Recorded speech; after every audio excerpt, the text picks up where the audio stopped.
इस वीडियो में हम लोग बच्चों कार्बोक्सिलिक अम्लों में आगे के रासायनिक अभिक्रियाओं का अध्ययन करेंगे।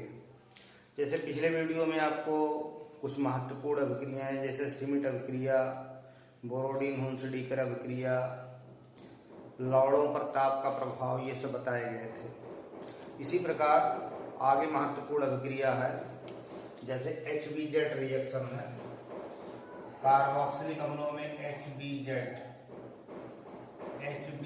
रिएक्शन है।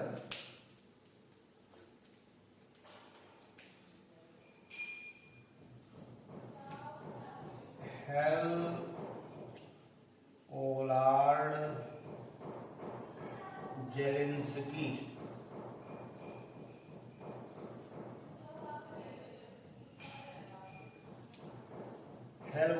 जेलेंस्की अभिक्रिया है, बहुत ही महत्वपूर्ण अभिक्रिया है। ये वास्तव में अल्फा हाइलोजिनेशन है, यानी अल्फा कार्बन की जो हाइड्रोजन होगी कार्बोक्सिलिक अम्लों की वो विस्थापित हो जाती है। उसी को HBZ कहते हैं, हेल-ओलार्ड जेलेंस्की अभिक्रिया कहते हैं। यानी ये हाइलोजिनीकरण है, हाइलोजिनेशन है। जैसे कोई कार्बोक्सिलिक अम्ल है, RCH2COOH, तो कार्बोक्सिलिक जिस कार्बन से जुड़ा है वो अल्फा कार्बन है। क्रियात्मक समूह जिस कार्बन से जुड़ा है वो अल्फा कार्बन है, और अल्फा कार्बनों की जो हाइड्रोजन है उन्हें अल्फा हाइड्रोजन कहते हैं। अब इसका हाइलोजिनेशन होता है, यानी कार्बोक्सिलिक ग्रुप में जो एल्किल समूह की रिएक्शन है, और अल्फा हाइलोजिनेशन रिएक्शन, यानी अल्फा हाइड्रोजन विस्थापित होकर के उस पर हाइलोजन परमाणु आएगा। तो अल्फा हाइड्रोजनित कार्बोक्सिलिक अम्लों की क्लोरीन से अभिक्रिया कराई जाए, लाल फास्फोरस की उपस्थिति में पीरेड और हीट किया जाए, तो RCHClCOOH प्लस HCl, यानी अल्फा क्लोरो कार्बोक्सिलिक अम्ल बन गया। ये अल्फा हाइलो डेरिवेटिव है, अल्फा क्लोरो कार्बोक्सिलिक एसिड। तो हाइलोजिनेशन रिएक्शन HBZ रिएक्शन कहलाती है। इस अभिक्रिया में एल्किल समूह की जो अल्फा हाइड्रोजन है वो हाइलोजन परमाणु द्वारा विस्थापित हो जाती है। अब क्लोरीनेशन करेंगे तो क्लोरीन का कंपाउंड बनेगा, ब्रोमिनेशन करेंगे तो ब्रोमीन का कंपाउंड बनेगा। जैसे CH3COOH है, इसकी अभिक्रिया Cl2 से कराई जाए, क्लोरीन से कराई जाए, पीरेड लाल फास्फोरस तो बनेगा ClCH2COOH। इसको IPAC में पढ़ेंगे 2-क्लोरो एथेनोइक एसिड या क्लोरोएस्टिक एसिड कहा जा सकता है। एसिटिक अम्ल में 3 अल्फा हाइड्रोजने हैं, क्योंकि अल्फा कार्बन से 3 हाइड्रोजन जुड़ी है। तो हाइलोजिनेशन करेंगे तो ये हाइड्रोजन क्रमवार हटता है, मोनोक्लोरो, डाइक्लोरो, ट्राइक्लोरो डेरिवेटिव बनते हैं। ऐसे ब्रोमीन से रिएक्शन कराया जाए CH3COOH plus Br2, period heat करेंगे तो BrCH2COOH प्लस HBr हो जाएगा, 2 ब्रोमो एथेनोइक एसिड। तो हैलोजिनेशन कराने के लिए HBZ रिएक्शन का प्रयोग करेंगे।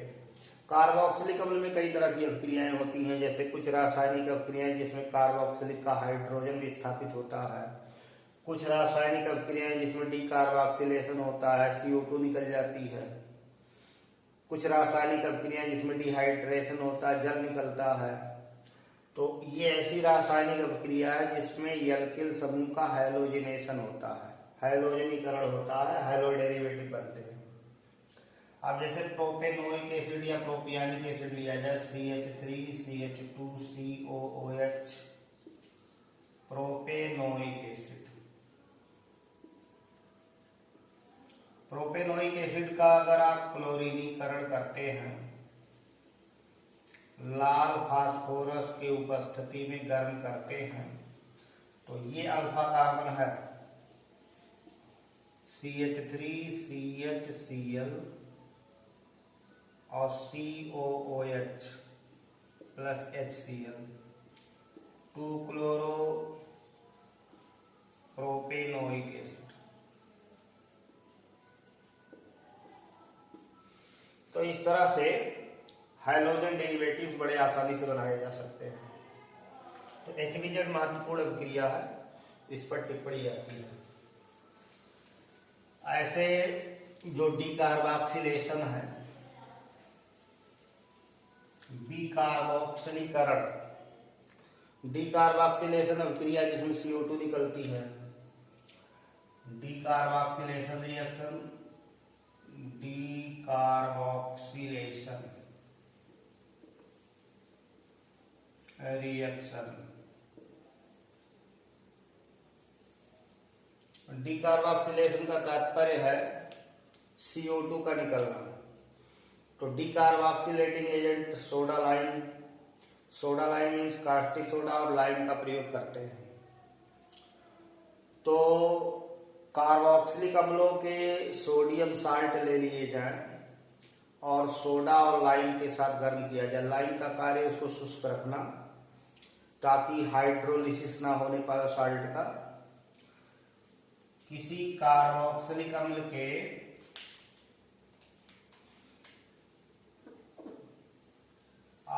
RCOO यानी कार्बोक्सिलिक अम्ल के सोडियम लवण को सोडा लाइम NaOH और CaO सोडा लाइम के साथ गर्म किया जाए तो RH बनता है, एल्केन और सोडियम कार्बोनेट बनती है। ये डीकार्बोक्सिलेशन रिएक्शन है, इसमें CO2 निकलता है यानी डीकार्बोक्सिलेट हो जाती है। सोडियम कार्बोनेट, जो कार्बन डाइऑक्साइड निकलती है, कार्बन डाइऑक्साइड अम्लीय ऑक्साइड है, तो सोडियम कार्बोनेट के रूप में प्राप्त होता है, धातु कार्बोनेट बनता है। जैसे सोडियम एसीटेट ले लिया जाए, CH3COONA, सोडियम एसीटेट को सोडा लाइम के साथ गर्म किया जाए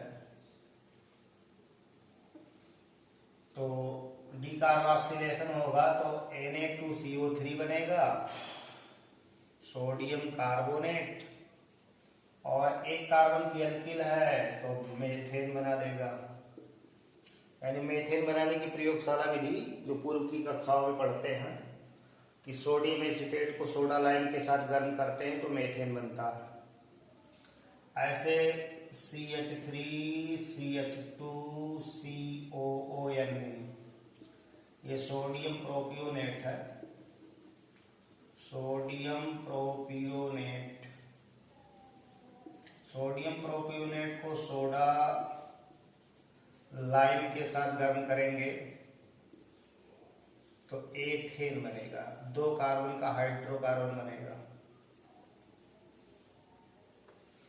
ये एथेन है। तो ये इस तरह की रासायनिक अभिक्रियाएं डीकार्बोक्सिलेशन कहलाती हैं। ऐसे एक कोलवे इलेक्ट्रोलिसिस है, कोलवे की विद्युत अपघटनी विधि कहते हैं। कोलवे इलेक्ट्रोलिसिस, कोलवे की विद्युत अपघटनी विधि है, विद्युत अपघटनी विधि।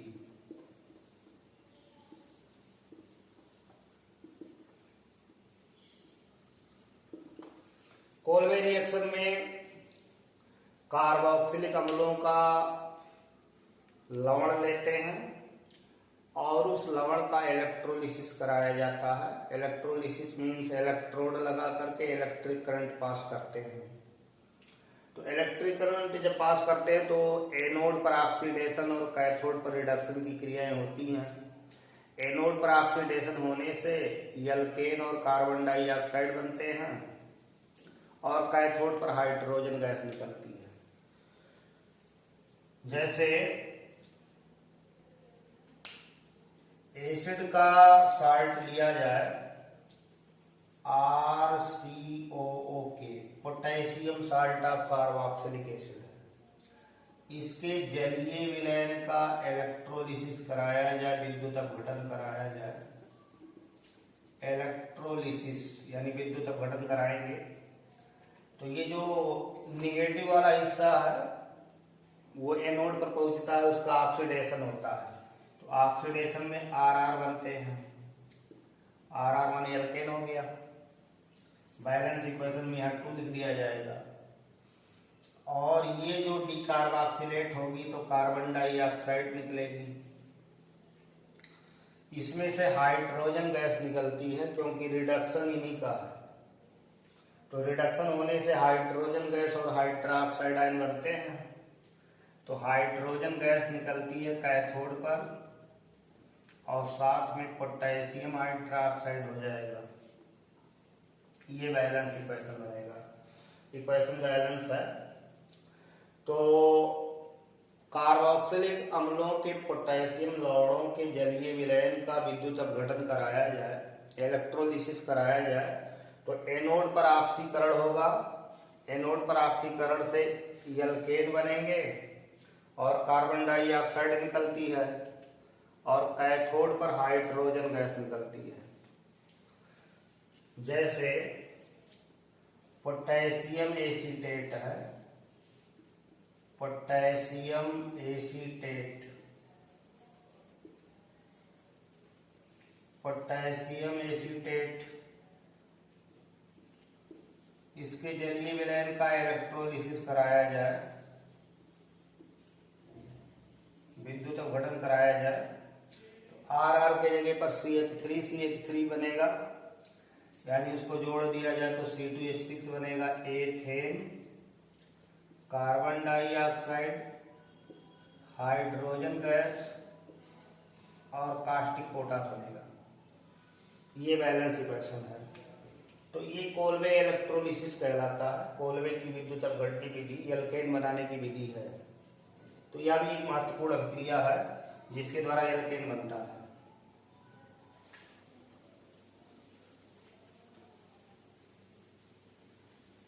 ऐसे कार्बोक्सिलिक अम्लों का अपचयन है। जैसे आपको आगे बताया गया था कि प्राइमरी अल्कोहलों का ऑक्सीकरण किया जाए तो पहले एल्डिहाइड बनता है, फिर एल्डिहाइडों के ऑक्सीकरण से कार्बोक्सिलिक बनते हैं। तो कार्बोक्सिलिक अम्लों का अपचयन किया जाए तो उससे प्राइमरी अल्कोहल बनती है। इनका रिडक्शन कराया जाए, रिडक्शन अपचयन करा दिया जाए तो अपचयन कराने पर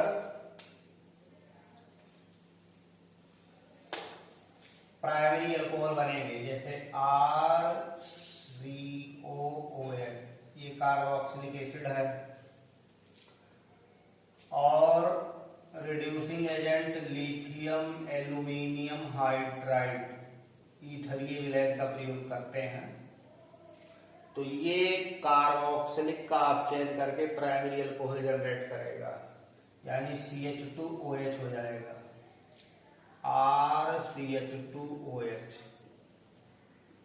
प्राइमरी अल्कोहल बनेगी और बैलेंस में H2O यहां लिखा लेंगे। तो कार्बोक्सिलिक अम्लों के अपचयन से प्राइमरी अल्कोहल बनती है। जैसे एसिटिक अम्ल है, एसिटिक एसिड, इसका चयन लिथियम एल्यूमिनियम हाइड्राइड द्वारा कराया जाए तो एथिल अल्कोहल मिलेगा CH3CH2OH।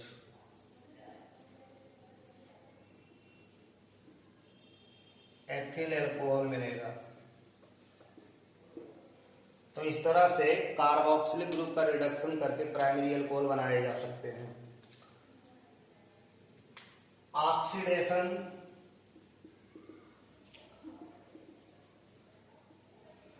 तो जो कार्बोक्सिलिक अम्ल है वो तो ऑक्सीकरण प्रतिरोधी है, उनका ऑक्सीडेशन नहीं हो पाता, लेकिन एक फार्मिक एसिड है जिसका ऑक्सीडेशन हो जाता है। Formic acid reducing property show करता है। फार्मिक एसिड HC≡OH है, इसमें जो एक हिस्सा HCO है, HCO ये हिस्सा एल्डिहाइड जैसा व्यवहार करता है, एल्डिहाइडिक व्यवहार करता है। तो एल्डिहाइडिक व्यवहार करेगा तो इसका ऑक्सीडेशन हो सकता है, यानी फार्मिक अम्ल को अगर ऑक्सीजन मिलता है HC≡OH, इसको ऑक्सीजन मिलता है तो ऑक्सीजन लेकर के इधर का हिस्सा OH हो जाएगा। ऐसे एल्डिहाइडों का ऑक्सीडेशन होता है। और अब एक कार्बन से 2 OH हो गया तो यहां से डिहाइड्रेशन होगा, OH/H2O, तो ये टूट करके कार्बन डाइऑक्साइड और पानी बना देता है। यानी जो फार्मिक एसिड है उसका ऑक्सीकरण होता है, और ऑक्सीकरण होगा मतलब रिड्यूसिंग बिहेवियर है। तो कार्बोक्सिलिक अम्लों में रिड्यूसिंग बिहेवियर पूछा जाए तो फार्मिक अम्ल का रहेगा। फार्मिक अम्ल अपचायक गुण व्यक्त करता है, जिसका ऑक्सीडेशन होता है वो रिड्यूसिंग है, यानी अपचायक गुण व्यक्त कर सकता है। फेनिक विलेन, टालन विलेन का अपचयन कर सकता है। जैसे एल्डिहाइडों में बताया गया था कि कॉपर टार्ट्रेट शंकर का क्षारीय विलयन फेनिक विलेन कहलाता है। कॉपर टार्ट्रेट शंकर का क्षारीय विलयन फेनिक विलेन कहलाता है। तो फार्मिक अम्ल का उदासीन विलयन लेते हैं। फार्मिक अम्ल का उदासीन विलयन जैसे अमोनियम हाइड्रोक्साइड के द्वारा इसको न्यूट्रलाइज कर दिया जाए, तो न्यूट्रलाइज करेंगे तो बनेगा अमोनियम फार्मेट। अमोनियम फार्मेट बन गया। अमोनियम फार्मेट मतलब उसके न्यूट्रल सोल्यूशन में ये आ गया। अब फेनिक विलेन का रिडक्शन कराएंगे तो ये जो न्यूट्रल सोल्यूशन जैसे अमोनियम फार्मेट बना, तो फेरिक सोल्यूशन को रिएक्शन में क्यूप्रिक ऑक्साइड CuO के रूप में निरूपित करते हैं। Cu2+ आयन रहता है, उसी का रिडक्शन होता है। तो क्यूप्रस ऑक्साइड का लाल अवक्षेप ये बनेगा और साथ में अमोनियम बाइकार्बोनेट बन जाएगी। तो इस तरह से ये रिडक्शन है। क्यूप्रस ऑक्साइड यहां बनता है, क्यूप्रस ऑक्साइड का लाल अवक्षेप। तो फार्मिक अम्ल का रिड्यूसिंग प्रॉपर्टी क्यों है, तो कहेंगे कि फार्मिक अम्ल में एक सिरा एल्डिहाइडिक होता है, और जो एल्डिहाइडिक है वो रिड्यूसिंग प्रॉपर्टी शो करता है, क्योंकि वो सुगमता से इजीली ऑक्सीडाइज हो जाता है। तो इजीली ऑक्सीडाइज हो गया तो रिड्यूस कर सकता है। जैसे फेनिक विलेन को यानी कॉपर टार्ट्रेट शंकर के क्षारीय विलेन को क्यूप्रस ऑक्साइड के लाल अवक्षेप में अपचयित करता है। ऐसे एक विलेन बताया गया था टालन रिएजेंट। टालन रिएजेंट एल्डिहाइड में बताया गया था।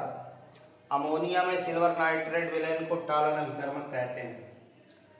अमोनिकल सिल्वर नाइट्रेट सॉल्यूशन को टालन रिएजेंट कहते हैं। अब टालन रिएजेंट से दिखाएंगे तो यहाँ फार्मिक अम्ल का न्यूट्रल सॉल्यूशन लेते हैं। फार्मिक अम्ल का न्यूट्रल सॉल्यूशन अमोनियम फार्मेट जैसे यहाँ न्यूट्रलाइज किया गया। और टालन रिएजेंट को शॉर्ट में सिल्वर ऑक्साइड लिख देते हैं।